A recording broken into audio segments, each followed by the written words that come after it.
the boxing gods looked out for us this past weekend. Joshua Franco, first and foremost, decided to miss weight by 6 pounds. Insane to me.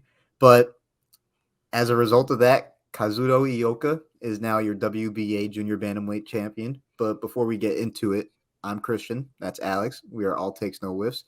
And yeah, Ioka coming through with the win. I'm glad to see because that showing from Franco at the weigh-in, 6 pounds is just It's that's embarrassing. yeah, it's really embarrassing, especially when you're a champion. Like in the first place, getting stripped for your title, that's an embarrassing look for whatever reason, in my opinion. But I think it kind of showed too. Franco didn't put in the work and the necessary work in the camp, wasn't able to make weight, not even close to it. And the results speak for themselves, I feel like. He got edged out in a pretty close but entertaining, but also stationary fight. Ioka and Franco, they were just kind of, face to face the whole time. Not really much Right in the movement middle of the going on. ring. Yeah, it was an interesting watch. It's like it's entertaining to see punches being thrown, but at the same time, it almost feels like you're watching a rewind of the last round, every new round. So I don't know. What do you think about it though?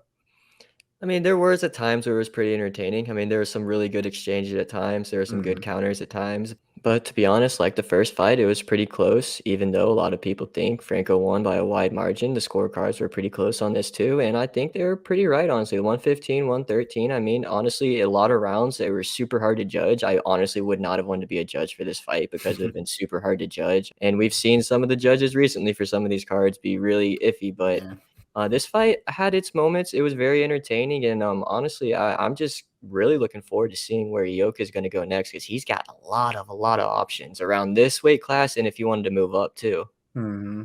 But honestly, with the amount of names and I guess quality fights to make at 115, I think he should stay at this weight class for now.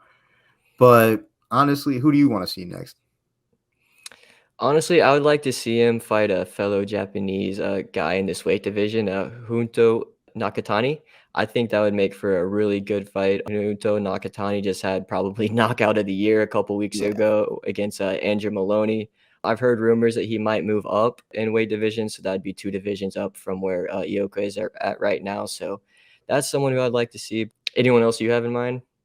El Gallo, Juan Francisco Estrada. I think that's just one of the best names around that weight class. Just edged out Chocolatito in their third fight, even though I think they should get a fourth fight, to be honest. Yeah. But at the same time, I think he's another option for Ioka. That'd be a nice unification fight to make. Because the thing with Ioka, not saying he's not similar to Chocolatito, I feel like, but like they're both pretty good on the inside. Hmm. So I think that's going to stylistically be a nice, interesting, maybe a nice similar test for Estrada. And I think that'd just be a solid matchup. But Nakatani, I think that'd be huge. That'd be a huge Japanese event. Yeah, honestly, I would really like to see that happen. I mean, either of those guys, I would like to see. And there's honestly some other names too out there. I mean, he could fight Fernando Martinez. He was on an undercard this past weekend. He defended his IBF junior bantamweight title, and that would be a pretty good fight because both of those guys, or not both of those guys, but Fernando Martinez is kind of, I wouldn't say up and coming since he's already got a world title, but a lot of people just don't know about him.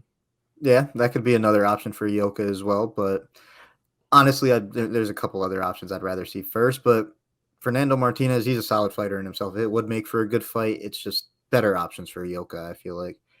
But regardless, though, I'm excited to see what's next for him. And hopefully, Joshua Franco, a really solid fighter at the end of the day. Hopefully, he could get things situated and not miss weight by 6 pounds. Just move up. Yeah, just move up, man. Maybe just a couple of weight classes, man. Because he wouldn't have made weight at 118. So No. that's pretty crazy as well. But really excited for what's next for both of these guys. If you guys are as well, go ahead and subscribe because we're going to be covering these guys for their upcoming fights whenever those are announced. But go ahead and leave a like on this video as well. We appreciate all the support. And let us know down in the comments below who you want to see Ioka fight next. But until then, peace. Peace.